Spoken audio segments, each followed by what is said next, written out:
Bideo honetan ebaluazioarekin zerikusia duen adarra ikusiko dugu eta horrekin batera baita ere kalifikazioetan bataz besteko aztatua edo ponderatua zer den, bale? Horretarako, sartuko naiz hemen irakaslearen kuadernoa, jardueren kudeaketa, jarduerak. Sartuko naiz matematikako honetan egina dagoelako eta ez naiz hasiko sortzen, bertzela bideoa luzatuko da. Matematikako honetan sartu naiz, kendu ditut kalifikagarriak diren jarduera guztiak hobekiko ulertzeko, hemen dago matematikako zuhaitza eta horren barruan dut lehendabiziko ebaluazioa. Hemen bakotxako ditugu gure maniak. Hemen ebaluazioko jarduera honek simplemente jartzen duena da lehendabiziko ebaluazioa, ariketa zerbait jartzegatik eta listo.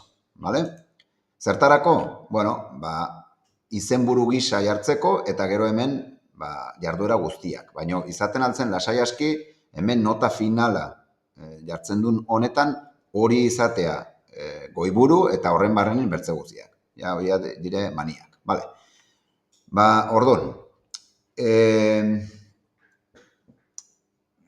matematikako kalifikatzeko edo kalifikazio irizpideak, kasu honetan, dire edukien bataz bestekoa edo edukien ponderazioa da 170 edo 150 ez nahiz horretzen seguro, 150 hori da, buruketena da 130 eta eguneroko lana da 120, bale? Orduan, zer behar dut nik ebaluazioko adar honetan? Egiten duten aldiro edukien azterketa bat, sortzen dut edukien azterketa eta ikusten duzue, izen burua, izen laburra, nahi duzuena, baino hemen kalifikazio mota honetan 0tik 10 bi dezimalakin, bale?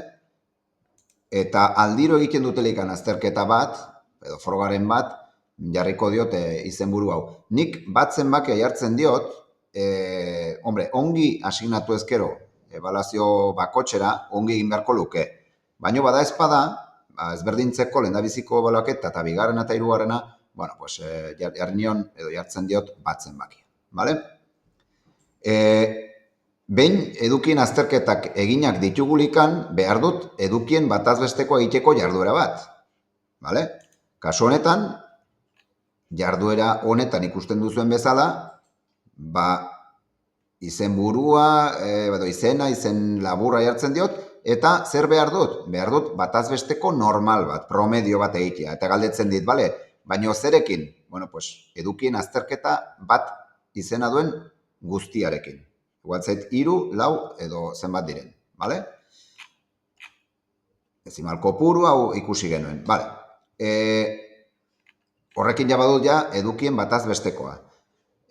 Buruketekin, badire idatzizko buruketak eta ahozko buruketak. Eta kasu horretan gauza berbera inberko nuke, baina hemen bai iristen dela momentua bataz besteko aztatuaren zergatia edo ikusteko, Idatzizko buruketen frogak eta ahozko buruketen frogak ez dute berdin balio. 180 balio du idatzizko buruketen frogak.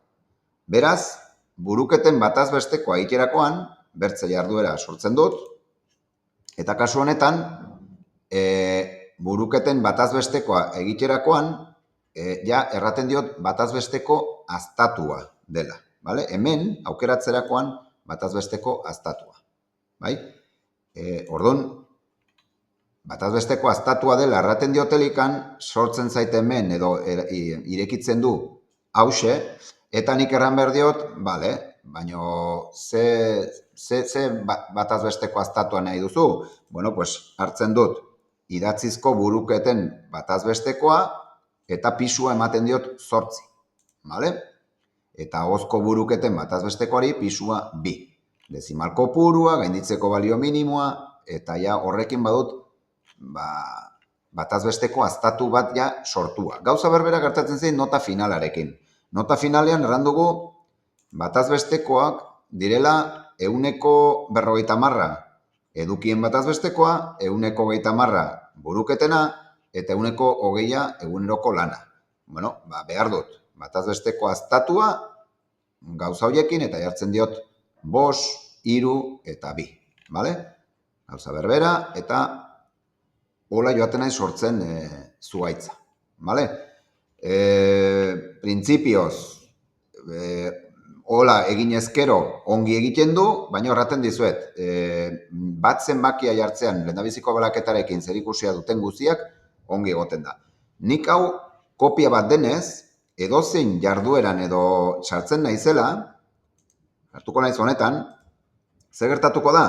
Kopia guztietan dena kopiatzen du, baina ez du kopiatzen ze ebaluaketarekin lotu behar dugun, oroitu.